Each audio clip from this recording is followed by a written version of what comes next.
In this short film, we are going to be talking about something that we focus on in many of our events, and that is organisational role models.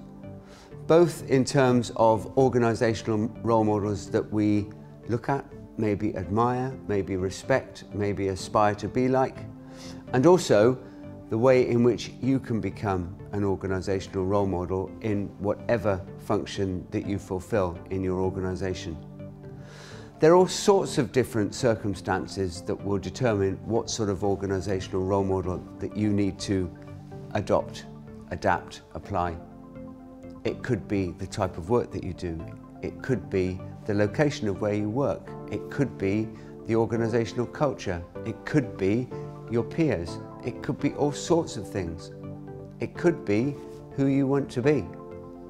So we're going to have a look at some different examples of organisational role models that both Oliver and I have come across, both in a work sense, so colleagues that we've worked with, and also those that we've read about and we've seen and we admire as role models in a slightly different context. So Oliver, from the workplace, who would you say would be an organisational role model for you?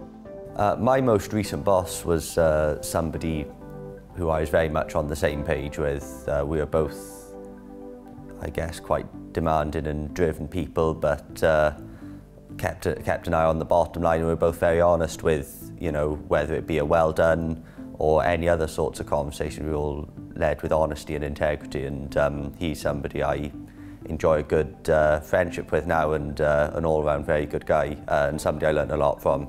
Wish I'd worked with a lot longer.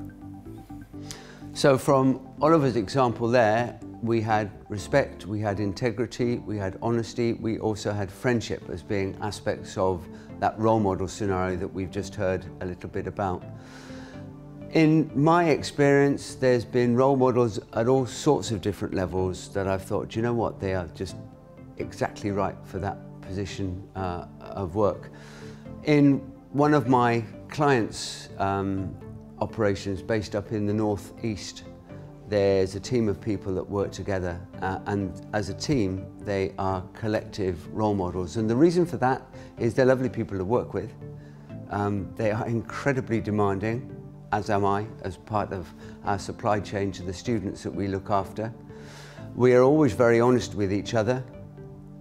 We are always very clear about roles and responsibilities, and we're always very clear about meeting deadlines and deliverables and the consequences of meeting them or not. So in addition to the example that Oliver shared with us, role clarity is another aspect of role modelling that we could put into the equation as well. Also, in a leadership situation, examples that I will just share briefly with you. There's a head of a car franchise not far from where I live in South Wales. Known this person for 20 years, and not only is he a thoroughly nice man, he is also a very astute business person as well, incredibly well networked, has built a team of people to work around him and help make this franchise a very, very well run, profitable and highly regarded by all the key stakeholders operation. So that would be another example.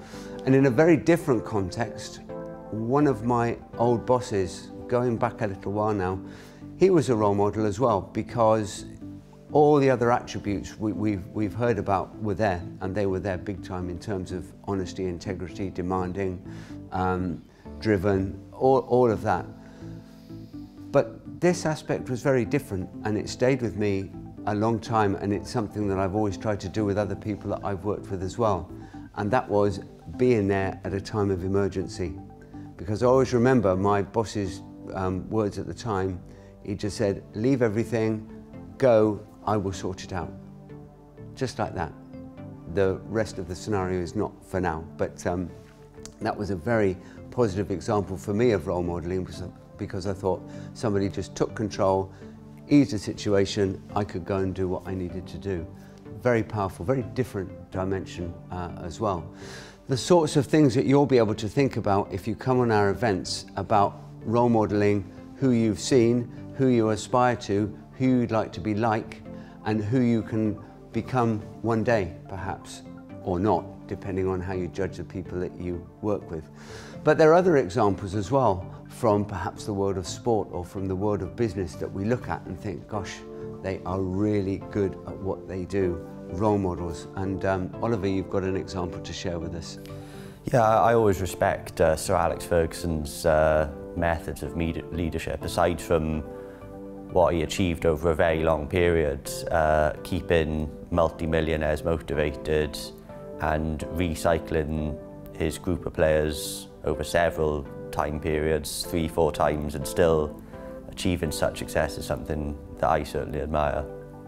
The example I'd like to share with you briefly from the world of business is Dave Lewis. Dave Lewis recently took over, fairly recently anyway, took over at the helm of Tesco's at a time of relative need, because Tesco's market share had declined from 33–34% to what it is currently now, around about 27%. So it is relative, but it's quite a big fall from where they were.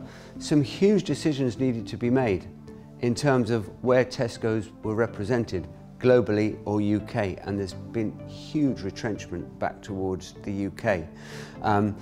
Huge decisions needed to be made about how their superstores and smaller outlets were to be managed, both in terms of where they were, how long they're to be open for, how they're to be resourced.